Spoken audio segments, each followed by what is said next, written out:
Thank you. You have asked only for 2 minutes. Thank you, Mr. Chairman. 2 minute में मतलब 1 साल में तो आप लोग बारी नहीं देते और फिर 2 मिनट में हम वाइंड अप करें.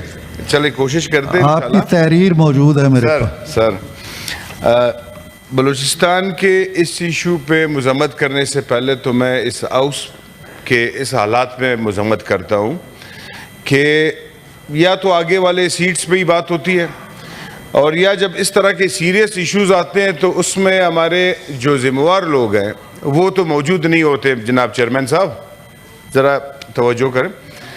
और इसमें हमें इनकी तवज्जो भी मेरे ख्याल से नहीं चाहिए क्योंकि ये इशू बलूचिस्तान का है और बलूचिस्तान इनके असूल में या इनके कब्ज़े में है नहीं. बलूचिस्तान पिछले जब से पाकिस्तान बना है ये किसी और के हाथ में है. वहाँ के तमाम तर फैसले कोई और करते हैं.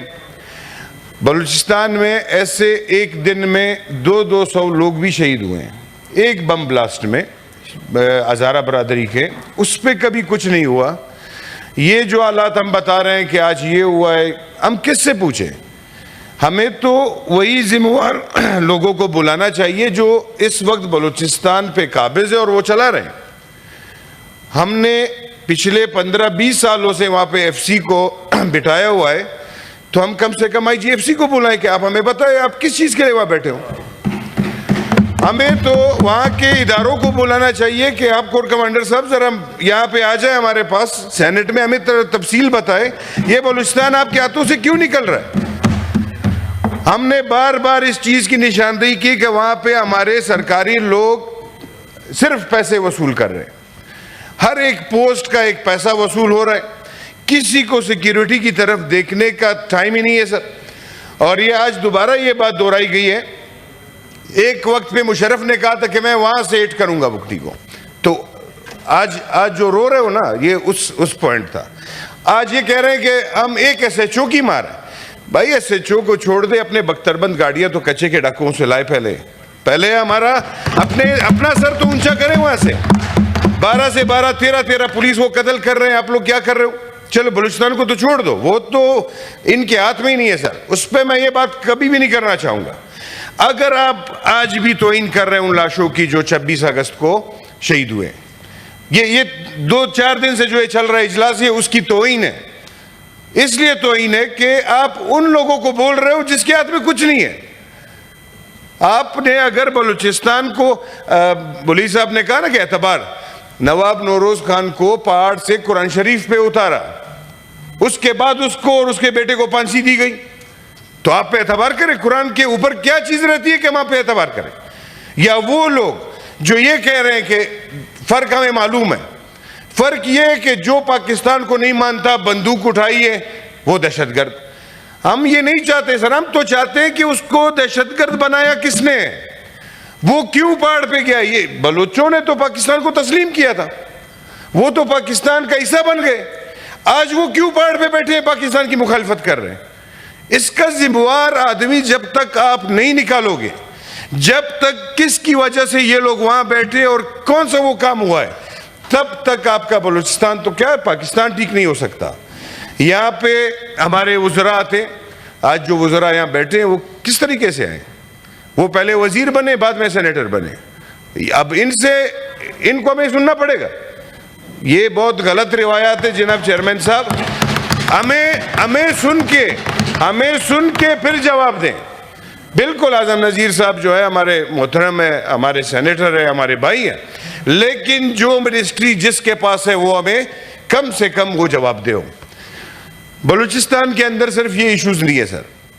मैंने कहा ये पहली दफ़ा भी नहीं है सर कि इतनी परेशानी इनको हुई है. पता नहीं क्या हुआ इसमें. मैंने जो कल की मीटिंग की ये बता रहे हैं कि तमाम पार्टियां आई हैं, तो तमाम पार्टियों की बातें तो ये सर सामने रखे कि किस किस पार्टी ने आपको क्या कहा है. उसमें से ज़्यादातर पार्टियां जो जमहूरी निज़ाम को मद्देनज़र रखते हुए जो बात करते हैं, उन सब ने ये डिमांड किया है कि सबसे पहले ये हालात किसकी वजह से ख़राब हुए हैं उनको निशानदेही की जाए. अब मुझे ये समझ नहीं आता है, वो 2 मिनट में बात करके चले गए और बड़े मुतमईन थे. تو اس طرح تو سر یہ بلوچستان کے ساتھ ابھی نہیں, یہ 70 سال سے ہو رہا ہے سر, 70 سال سے ہو رہا ہے. وہاں کے سی ایم کے پاس ایک اسسٹنٹ کمشنر کو تبدیل کرنے کا اختیار ہی نہیں ہے. وہاں پہ کوئی ایکشن لگا نہیں سکتا وہ. اور یہاں پہ ہمارے بہت سارے لوگ خوش ہیں, وہاں پہ پتہ نہیں کس پارٹی کی گورنمنٹ. کچھ نہیں, بلوچستان میں آج تک کسی کی گورنمنٹ نہیں ہے سر. وہاں پہ بہت بڑے لوگوں کی گورنمنٹ ہے. اور انہی لوگوں کو میں یہاں بلانا چاہتا ہوں کہ آپ کے تسلسل سے میرے سارے دوستوں کے, کہ وہ آئے, آئی جی ایف سی آئے, کور کمانڈر صاحب آئے, یہاں پہ ہمیں ذرا بتائیں بلوچستان کے بارے میں. اگر اس طرح آپ چلائیں گے, یا تو ایف سی کو وڈرا کریں, چھوڑ دیں. بس یہی آپ کہہ رہے ہیں کہ بالکل وہاں پہ پارٹیز چلا رہے, تو پھر پارٹی کو چھوڑ, پھر ایف سی کی ضرورت وہاں نہیں پڑتی. یہ میں نے پچھلے اپنی کمیٹی انٹیریئر میں بھی بولا ہے سر, کہ آپ یہاں سے ڈیرہ اسماعیل خان کے راستے سے بلوچستان جب جاتے ہیں نا سر, 5-6 بجے کے بعد سر آپ کا کوئی سرکاری افسر موجود نہیں ہوتا راستے پہ. چیتا شوز پہنے ہوتے ہیں لوگوں نے وائٹ کلر کے, قمیض شلوار میں. اب یہ نشاندہی پر یہ بیٹھے ہوتے تو ہمیں بتاتے کہ یہ کون ہے. سادہ وردی میں پتہ نہیں انہوں نے کس کو لگایا ہوا ہے ڈیوٹی پہ. 5 بجے کے بعد پھر یہ پورا راستہ بلوچستان تک حوالہ کیا جاتا ہے ان کو. پھر صبح 6 بجے نماز کے بعد پھر واپس ہمیں وردیوں میں پولیس والے مل جاتے. اب یہ نہیں پتا کہ دن کو وہ وردی میں ہوتے ہیں, رات کو یہ سادہ لباس میں ہوتے ہیں, کیا ہوتا. تو ان سب چیزوں کے بارے میں ہمیں کون بتائے گا جناب, ہمیں کون بتائے گا اس چیز کا. لیڈر آف دی ہاؤس بیٹھے, ہمیں تو اس پہ بھی وہ کرتے ہیں کہ بھائی لیڈر آف دی ہاؤس کے ساتھ 3-4 ذمہ داریاں ہیں.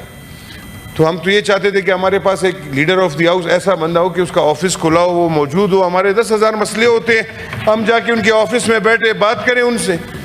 اور اگر وہ نہیں آتے بھی, میں نے اعظم نذیر صاحب کو مشورہ دیا تھا کہ ایک تصویر ہماری سردار صاحب کا رکھ دیں, ہم تسلی رہیں گے کہ بس ہمارے ساتھ ہی ہیں. تھینک یو عمر فاروق صاحب. جی سینیٹر ضمیر گھمرو صاحب.